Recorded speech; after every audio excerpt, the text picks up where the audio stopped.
3,300 public housing authorities across the nation provide safe and decent housing for millions of Americans. From New Haven, Connecticut to Seattle, Washington, 39 of these public housing authorities provide innovative models that not only house people like you and me, they help people like you and me. These innovative models are a direct result of a program called Moving to Work, a demonstration program that provides hardworking Americans a chance at a better life. But the Department of Housing and Urban Development wants to make changes to Moving to Work, even though it has demonstrated effectiveness. In addition to the potential disinvestment in supportive services that help American families succeed, these changes signal a further disinvestment in low-income public housing, which could halt renovation projects that build communities of choice.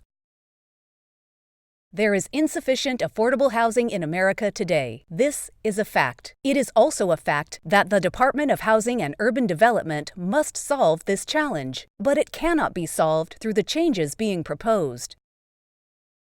In 1996, Congress passed Moving to Work because they recognized HUD's historical approach. A one-size-shoe-fits-all approach doesn't work. And so Moving to Work allowed a small cohort of public housing authorities to develop local strategies to build, to save, and to innovate. The beauty of the Moving to Work program, as it's operated over the past 20 years, is that it gives great flexibility to the local housing authority to make the changes needed to make the program work. HUD's changes can really undo what works. Moving to Work here in New Haven has allowed us to redevelop over 1,200 units of public housing.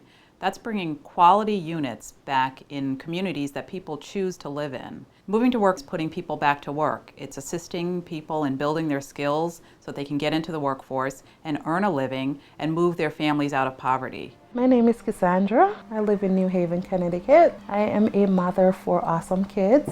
Because of my situation, it was a domestic violence situation, so that's how I got into housing at the time I did. We've been able to build a self-sufficiency program that meets the needs of our adults, helping them build their skills so that they can get back into the workforce. It's a good program for people like myself who can afford to do it on their own right now. My name is Felix. My name is Margaret, and we live in New Haven. He's a veteran, and he used to work in the VA hospital, also in the Bronx. First it was the eyesight, and then the leg. It was pretty tough because with each move that meant that something was happening with us. But I love this area. This is a beautiful area for families. We go out for strolls. We take our grandkids out. They love this area because there's a park nearby. Not only is there a park, there's plenty of restaurants. And it means for our elderly and disabled residents that we've been able to provide supportive services that have enabled them to keep their homes and enjoy a higher quality of life. Moving to Work is working in all of the areas that it was designed to work. It's increasing housing choice, it's increasing self-sufficiency, and it's providing the services more cost effectively. And we are fighting against the changes that HUD is proposing because we think that undermines the very spirit of the Moving to Work program.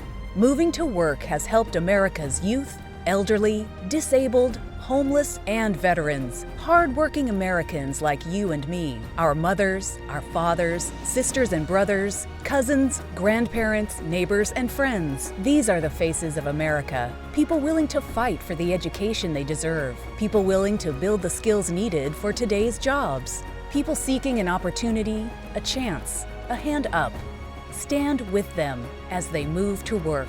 Their future depends upon it. America's future depends upon it.